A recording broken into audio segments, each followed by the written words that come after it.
All right, we are back. Day 2 of reassembly, I do believe. So yesterday got this guy in the engine bay, and that's about it. But hey, little steps, right? And the only thing that's left to do is just put everything back on. So that shouldn't take long. But yeah, flywheel, trans, all that stuff's got to go back in there. So we're just gonna get cracking away.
I'm suffering because I'm standing back here so we can get good light, and I'm looking out this way, and that's what I see when I look this way because I'm blinded. I'm blinded by the light.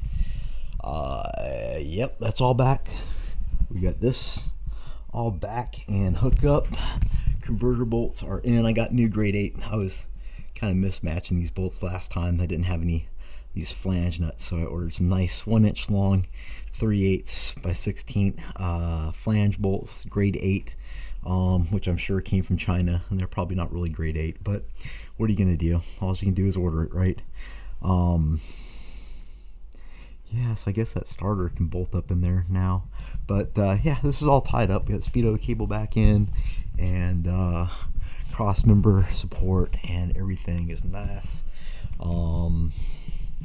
Yeah, little things at a time. That's how we're gonna get through it.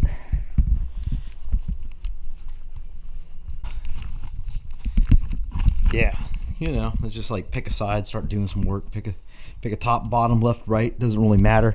The only thing with this particular car is that the turbo stuff has to go in last. So other than that, it's just doesn't really matter.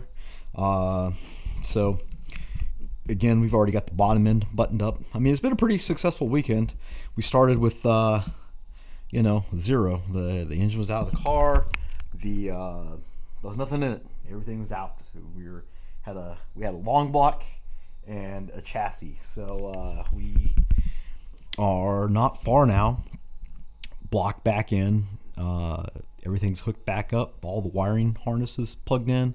Our fuel lines. We've changed out the injectors for our higher injectors. This whole side of the engine is pretty much put together.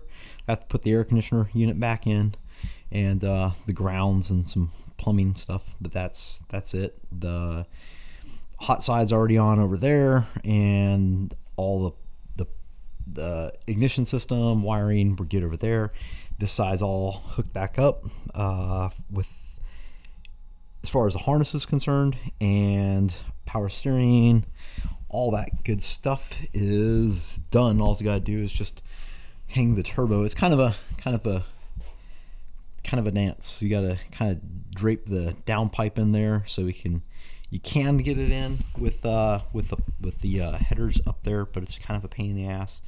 So you just kind of stick it in there, and then we bolt on the hot side manifold and the crossover pipe, and then the turbo to the hot side pipe, and then the downpipe. We hook up the downpipe to the turbo, not tighten it down, hang the exhaust, connect the two, and then wherever it lands is where it lands. You just make sure it's not touching the steering shaft, and bam, we'll be done. So again, avoiding that because I don't feel like getting covered in fiberglass tonight, and I feel relatively, you know, accomplished. I think we've managed to get pretty far. I can show you what we got left, the leftovers. I also changed out the shocks. I don't know if I talked about that or not, but I replaced the shocks. So this is just the air conditioner there, and then what I do is I put everything in the trunk as I take it apart, because it just gives you a place to put it all, and the trunk's big enough that I can do that. So up pipe, turbo, down pipe, charge, radiator hose, bracket, coils, fan belt. That's it. That's all we lack. But that will be all, pretty much everything we need to do to get this guy to the dyno. So I'll coordinate with the school and Jason. He's the tuner guy, instructor tuner, calibrator, and get with him and let him know that I'm about ready, and they can hopefully get this scheduled so we can get a tune in it, get it on the dyno, see what it'll do. You know, we got to make our deadlines, and yeah, so that'll be exciting. And then we'll kind of see what happens, see where we land, and see what we can do from there. Like what's next? What's next for the Project Shipbird? I mean, she is a beauty. So maybe a track day, something. I don't know. But anyway, I want to say thanks, like always, for dropping in, checking out the video. I appreciate it. I don't ask often, but if you will, please like and subscribe to the channel. That'd help me. Check out my website. It's monkeyfabgarage.com. If you're doing turbo stuff like this, like especially like DIY, do-it-yourself stuff, go there, check it out, man. I got lots of goodies. I got lots of goodies to help you guys out, and I deeply appreciate it. So until next time, this is Mike from Monkey Fab signing out.